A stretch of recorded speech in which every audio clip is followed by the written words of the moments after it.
ازيكم عاملين ايه؟ يا رب الكل يكون بخير. وطبعا مع تطور الموبايلات السؤال الجوهري ابتدى يختفي، والناس بدل ما كانت بتسأل الأول تقول لك نشتري كانون ولا نيكون، ابتدى السؤال يختلف ويقول لك ايه؟ اشتري موبايل ولا كاميرا؟ في ظل التطور طبعا بتاع العدسات والألوان وتصوير الفيديو وال4K وال8K ومعامل الثبات وعدسات الكاميرا، ما بقت وايد انجل، بقت عدسة بورتريه، بعدسة المايكرو، بعدسة لتصوير 108 ميجا بكسل وأقل من كده. الناس ابتدت تدخل تقارن ما بين أشتري موبايل ولا أشتري كاميرا، وهنا بتيجي الحيرة. لكن الإجابة الجوهرية في الموضوع ده بتكون حجم السنسور والمعالج في الموبايل. طبعا زي ما احنا عارفين إن الصورة علشان تتنقل من الضوء لازم تروح على السنسور، ويختلف سنسور الكاميرا بيكون أكبر من سنسور الموبايل، والمعالج اللي في الكاميرا بيكون أحدث من المعالج اللي في الموبايل. المعالج اللي في الموبايل بيكون ليه استخدامات أخرى غير الكاميرا، أما الكاميرا اتصنعت بسنسور مخصص ليها كبير في الحجم علشان يقدر يستوعب صورة فيها ألوان وتفاصيل كتير وعدد بيكسل كتير. وحجم السنسور هنا بيكون البطيء، حجم السنسور في الموبايل بيكون أصغر بكتير من حجم السنسور في الكاميرا، فبالتالي ما ينفعش يكون في مقارنة ما بين الموبايل وما بين الكاميرا.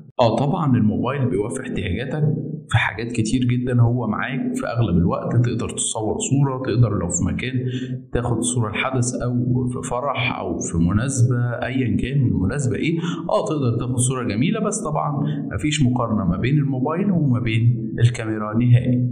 حتى لو وصل حجم الميجا بكسل بتاعة الكاميرا لأزيد من 200 ميجا بكسل، لأن ده مفيش حاجة كده، كل ده وهمي، كل ده بروسيسور بيعالج الصور، بيديك سايز صورة كبير، فبيديك عدد بكسل كبير، فيقدر يقولك إن هي الصورة دي تساوي ما يعادل 108 ميجا بكسل أو 200 ميجا بكسل. لكن ما يمنعش إن الموبايل ليه دور كبير قوي في حياتنا، فبالتالي لو أنت عايز تدخل مجال التصوير الفوتوغرافي فلازم تجيب كاميرا، ولو بتصور هاوي ومش فارقة معاك الموضوع فممكن تجيب موبايل تستخدمه منه موبايل حديث، ومن الناحية التانية تستعمل كاميرا جديدة، لكن مش هتاخد نفس الإمكانيات اللي في نفس الإمكانيات بتاعة الكاميرا. وطبعا هتقولي ان الموبايل فيه مميزات كتير بسبب عدد العدسات اللي بقت فيه، وان انا مش كل شويه هقدر اغير عدسه واحط عدسه وفيه كل الاوبشن.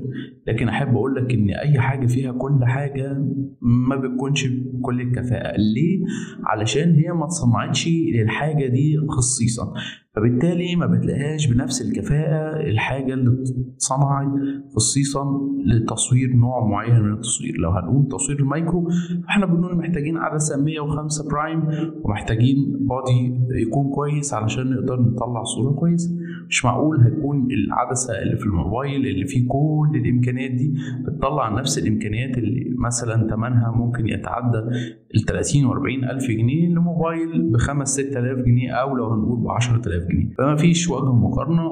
الموبايل أسهل وأسرع وأحسن وفيه كل حاجة وكل الأوبشنز، لكن ما ينفعش نقارنه ما بين الكاميرا نهائيا بأي نوع من أنواع الكاميرات أو أي موديل من الموديلات بتاعة الكاميرات نهائيا. وبكده نكون خلصنا من السؤال الجديد الجوهري: أشتري موبايل ولا أشتري كاميرا؟ وطبعا لو انت اجابتك هتكون هشتري موبايل وخلاص، انت عايز حاجه خفيفه وسريعه وفيها كل الاوبشنز ومش محتاج تفاصيل كتير جدا، فانا هسيب لك لينكات في الديسكريبشن علشان تشوف الناس اللي تقدر تعرفك الفرق ما بين الموبايلات والكاميرات، وتقارن لك ما بين الموبايلات، وتقدر تفيدك اكتر مني في الموضوع ده لاني مش بعرف كتير في موضوع الموبايلات. ولو انت بقى من الناس اللي اختارت الكاميرا فمرحبا بك في الفيديو بتاعنا اللي هتعرف فيه التفاصيل كلها: كانون ولا نيكون. ونرجع بقى للسؤال اللي الناس كلها بتسأله: اشتري كانون ولا نيكون؟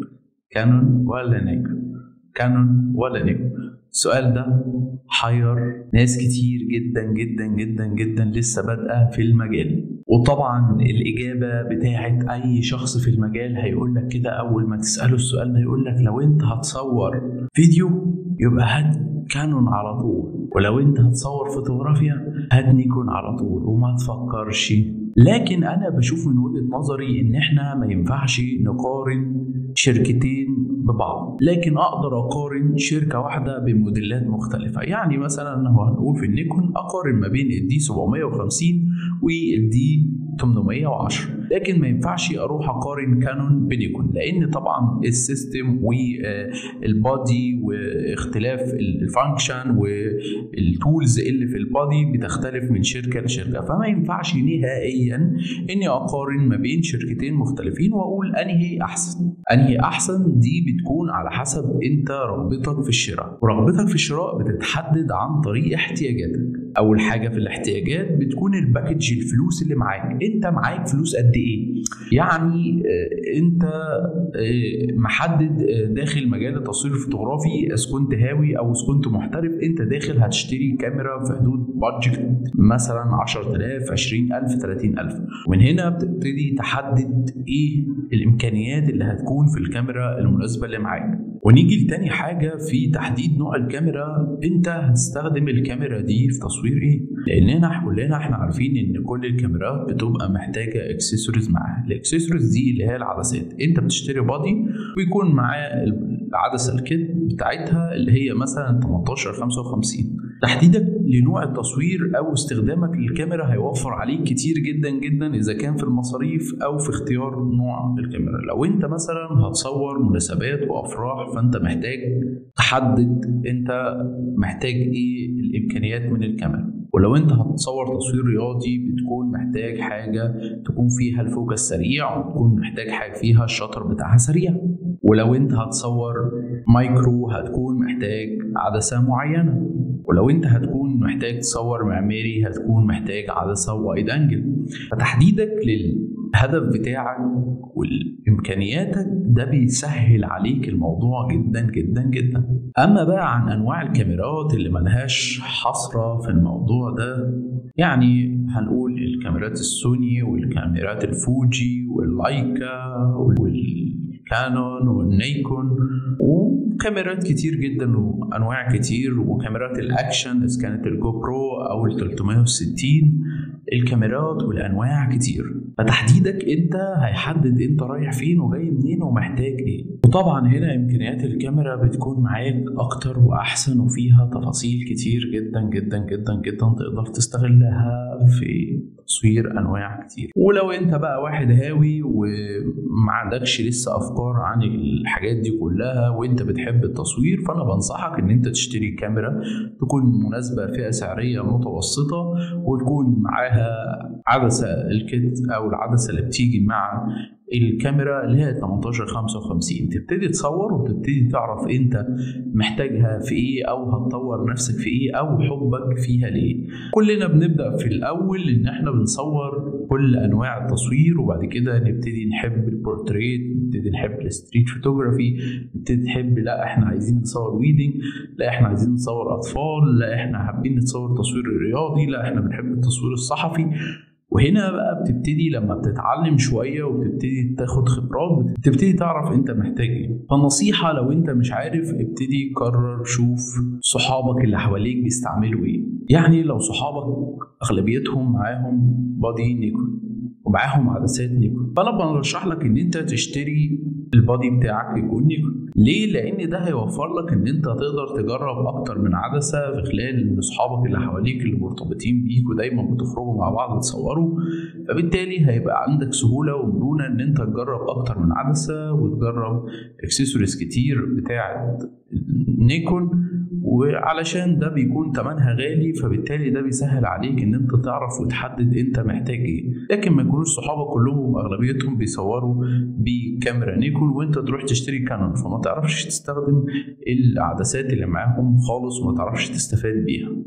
أما بقى عن الإجابة العلمية شوية اللي هنتكلم فيها في الفترة اللي جاية كتير جدا بتفاصيل عن وليه بقى الإجابة الجوهرية اللي بتقولك لو عايز تصور فيديو اشتري كانون ولو عايز تصور فوتوغرافيا اشتري نيكون، ودي هنجاوب عليها في فيديوهات مفصلة عن أنواع وموديلات كاميرات إذا كانت في كانون إذا كانت في نيكون أو سوني، هنقدر نشوف ايه الاحدث في كل الموديلات دي. اما عن الاجابه الجوهريه اللي هي بتتكلم عن الكانون فيديو والنيكون فوتوغرافيا، فهي ببساطه ان الوان الكانون بتخرج من الكاميرا كويسة جدا في تصوير الفيديو، فبالتالي الناس بترشح ان انت تجيب كانون في تصوير الفيديو. والناس برضو اللي بترشح النيكون في تصوير الفوتوغرافيا، فعلشان حجم السنسور في الكاميرا الكروب بيكون اكبر من حجم السنسور في الكاميرا الكروب بتاعة الكانون، فبالتالي بيقول لك ان حجم السنسور هنا بيكون اكبر من الكانون، فبيقول لك اشتريها علشان تصور بيها فوتوغرافيا. وفي الاخر انا بشوف الاتنين واحد. ليه بشوف الاتنين واحد؟ علشان خاطر لو انت بتصور بالنيكون او الكانون فيديو، فبالاخر انت بتدخل الفيديو ده على برامج التعديل، فان انت تضيف شوية الوان على الفيديو فدي حاجة مش صعبة، يعني تقدر اي حد فينا يقدر يعدل ده. وكذلك لو انت بتصور بالنيكون او بتصور بالكانون، في الاخر هتدخل الصورة على برنامج تعديل الصور وتقدر تعمل منها كروب وتعدل فيها. فمش شايف ان حجم السنسور هو شيء يخليك تتجه لاي نوع من النوعين. شايف من وجهة نظري ان انت تحدد احتياجاتك وتحدد انت محتاج ايه وعايز توصل لايه علشان تسهل لنفسك المعلومة. محدش هيقدر يفيدك يقول لك كانون ولا نيكون، كلنا بنكون هي راحة نفسية مش اكتر، وكلنا بنطور وبننتقل من النيكون للسوني ومن السوني للفوجي لللايكا. كلنا بيجي علينا وقت ان احنا نغير كل معداتنا بحسب رغباتنا واحتياجاتنا، وان احنا بنشوف لما بنتعلم كتير جدا بنشوف اضافات كتير في نوع معين، فبنبتدي ان احنا نتجه ليه علشان بيكون عندنا اكسبيرينس كتيره في المجال، فبنبقى مقررين نشتري الحاجه دي علشان خاطر عدد المميزات اللي فيها اللي احنا هنقدر نستفاد بيها. غير كده انا بشوف ان انت تشوف زمايلك معاهم كاميرات ايه وتبتدي تشتري الكاميرا على حسب زمايلك معاهم ايه او جربوا ايه علشان تقدر تستفيد زي ما قلنا في العدسات. وبكده يكون الإجابة وصلت للناس كلها، والإجابة اللي بتحير الناس كلها: أشتري كانون ولا نيكون؟ أشتري موبايل ولا كاميرا؟ وأشوفكم على خير في الفيديو اللي جاي، والسلام عليكم ورحمة الله وبركاته. ولو وصلت لغاية هنا يبقى ما تنساش تعمل سبسكرايب ولايك للفيديو وتفعل زر الجرس عشان يوصلك كل جديد.